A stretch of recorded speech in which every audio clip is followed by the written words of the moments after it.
California now spends about $106,000 each year to keep a person incarcerated for a year, according to the Legislative Analyst's Office. Political support for those expenses has been dropping, particularly among Democrats.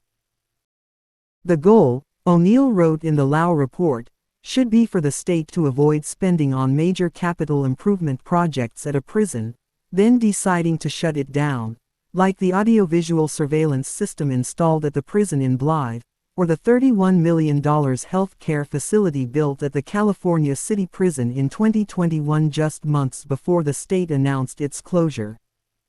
But deciding which facilities to close based on their infrastructure needs has proven to be a frustrating analysis for legislators.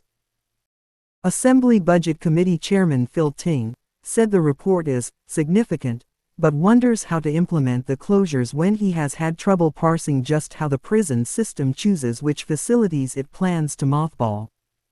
Some advocates want fewer prisons. For prison abolitionists like Woods Irvin, this is big, Irvin said. Once the prisons close, Irvin said, prison abolitionists are also watching what becomes of the facilities themselves. We clearly don't want public facilities to become privatized and then reused for immigration detention, Irvin said. Nor do we want it to be used for any kind of extractive industry. The closures, they said, should be followed by the state directing money to both the communities that lose a prison and to the home communities of the people who were incarcerated. California spends more than $15 billion a year on its prison system.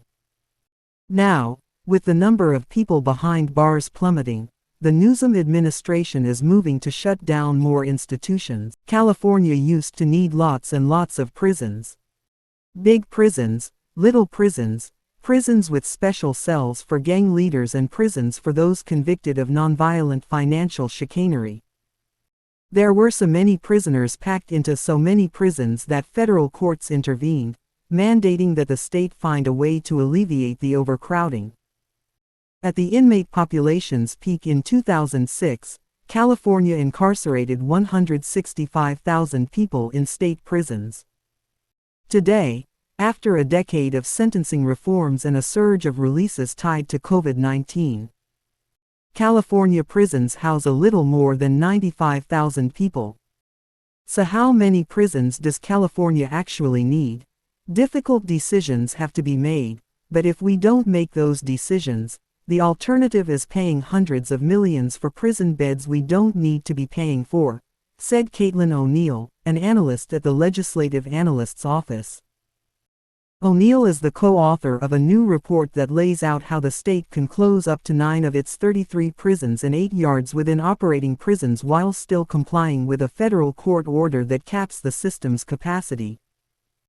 The potential closures signal a sea change in California criminal justice, representing the wind down of the tough-on-crime policies that packed prisons in the 1990s and offering one of the few ways the state can cut costs in its $18 billion prison system.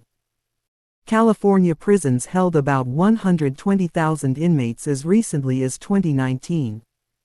That year, newly elected Governor Gavin Newsom announced a goal to close a single prison during his tenure.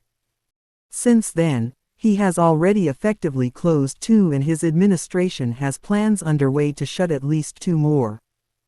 In September 2021, the state closed Dual Vocational Institution in Tracy. The California Correctional Center in Susanville is scheduled to close in June, along with yards at 6 other prisons. 2 other prisons, in Blythe and in California City, are scheduled to close by March 2025. Even after those shutdowns, according to the Lau analysis, the California Department of Corrections and Rehabilitation has the space to close 5 more entire prisons by 2027. Today, the Corrections Department operates 15,000 empty beds, according to the Lau. That number is expected to reach 20,000 empty beds by 2027. The state pays for empty beds, and that number hasn't been justified at this point, O'Neill said. It's really just math, simple arithmetic. Some of the communities are rallying to fight the closures. Susanville unsuccessfully sued the state to halt the shutdown of California Correctional Center. Officials in Blythe are making their own plan to lobby for local jobs. "You're going to lose prison families and their children," said Blythe Vice Mayor Johnny Rodriguez. "If they do close this, all these families have to go somewhere else."